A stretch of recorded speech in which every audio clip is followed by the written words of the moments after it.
For more than 70 years, the alliance between the US and Australia has been this bedrock of security in the Pacific. But right now, that relationship is facing its biggest test in generations. So we're going to dive into why this incredible bond is suddenly under so much pressure. Wow. Daddy is not coming to save us. He is putting us in danger. Think about that for a second. That quote from analyst Emma Shortis really gets to the heart of this fiery new debate happening down in Australia. The whole idea of America as this reliable protector, it's being challenged like never, ever before. Some are even asking if the very alliance meant to keep Australia safe is now its biggest threat. So what's going on here? Why this sudden crisis of faith? Well, it's kind of like a perfect storm. You've got the potential return of Donald Trump and his America First policy, mixed with the undeniable rise of China. And that mix, it's created this huge cloud of uncertainty, and it's forcing Australia to face some really, really tough questions. See, the whole America First doctrine really changes the game. Trump's approach it's transactional.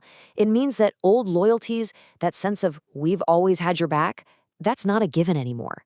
It's less about shared history and values and more like a business deal that's constantly being reviewed for its price tag. And for a country like Australia, that just shakes the very foundation of their entire defense strategy. So that really begs the question, right? How did we even get here? To really get why this moment is so critical, we've got to look back. How did this unbreakable alliance even start? Its roots go deep, forged in the fires of 20th century conflict. Okay, part 2, a history of mateship. And that word, mateship, really is key. The story of this alliance is all about shared battlefields and a shared way of looking at the world. It's a partnership that has pretty much defined Australia's place on the global stage for decades. Let's just walk through this for a second. It all starts in 1951 with the ANZUS Treaty. That was the big post-war security blanket for the Pacific. Then you had the 60s, and Australia is right there with the US and Vietnam. Fast forward to 2001, and after 9/11, Australia invokes the ANZUS Treaty's defense clause. Talk about loyalty. And then, in 2011, Obama's pivot to Asia brings US Marines right onto Australian soil, in Darwin. So you can see, this relationship just kept getting deeper and deeper. And all of this, for over 70 years, was built on one single massive assumption. What was it? It was the idea that America was the undisputed top dog in the region. The dominant military power, the dominant moral power, period. It was this core belief that American power was just unquestionable, unchallengeable. Because that core assumption, it's been shattered. Absolutely shattered. A series of massive, seismic shifts have just completely turned the old order on its head.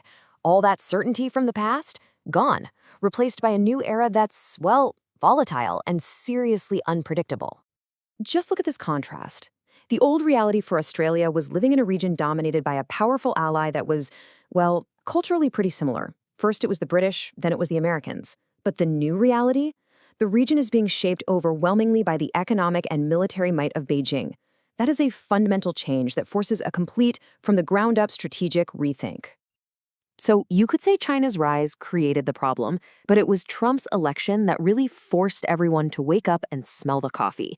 It completely tore away any, excuse for wishful thinking, as one analyst put it, any hope in Canberra that things would just magically go back to the good old days of American dominance. Yeah, that was over. The party was officially over.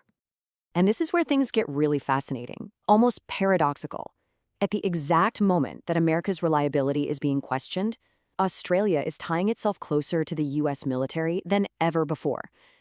Deeper integration than at any point in their history. It's a real head-scratcher. Basically, Australia is turning itself into what some are calling a continental gift for the US military. The entire continent is being reimagined as this massive, unsinkable aircraft carrier, a strategic hub for American forces in the Indo-Pacific. But, and this is a huge but, that comes at a massive price. It potentially puts a giant target on Australia's back in any future conflict that involves the United States. And we're not just talking about a few extra soldiers here and there. Look at these facilities. Pine Gap. That is absolutely critical for America's global spy network. Missile defense, the whole shebang. Then you have naval bases that are vital for communicating with nuclear-armed submarines. These places aren't just on Australian soil. They plug Australia directly into the central nervous system of the entire U.S. global military machine. And then there's AUKUS. This is the real game changer. This pact involves sharing one of the most secret, most sensitive technologies the U.S. has, nuclear submarine propulsion. This is a massive leap for the alliance. It basically locks Australia into America's strategic plans for Asia for, like, the next 50 years. And the price tag on all this, it is absolutely staggering. We're talking about 10 billion Australian dollars, and that's just to build one new naval base on the East Coast, a base that isn't only for Australia's new submarines, but also to host visiting nuclear subs from the US and the UK. It's a huge investment. So you take all of this, the Trump uncertainty, China's rise, and this ever-deepening military hug, and you throw it all together. What do you get? You get one of the most intense, most important foreign policy debates in Australia's entire history. The country really is at a massive crossroads. And this isn't some polite little chat over tea. As a late, great diplomat Alan Gingle put it, the debate is getting sharper. People are, in his words, marshaling themselves into hostile camps. It's getting fierce, it's getting polarized, and the stakes could not be higher. So, let's break down these two hostile camps. On one side, you have the China hawks. Their argument is pretty simple. Double down on the alliance with Washington, push back against Beijing, and do everything possible to preserve the U.S.-led order in Asia. But then, on the other side, you've got the advocates of U.S. decline. They look at the U.S. and see a great power that's fading, fast. And their conclusion? Australia has to find a new way to live in a world where China is the dominant force. It might even have to learn to defend itself alone. But what if there's another path, a third way that tries to find a middle ground? The idea here is to reshape the alliance, keep America involved, but not necessarily in the driver's seat. It's about building a new balance of power in Asia by teaming up with other key middle powers like Japan, India, South Korea, and Singapore. And the most important part, Australia has to become way more self-reliant when it comes to its own defense. And that really brings us to the biggest, most fundamental question of all. As this alliance gets deeper and deeper, with every new base, every new pact, every new submarine, is Australia actually getting more security?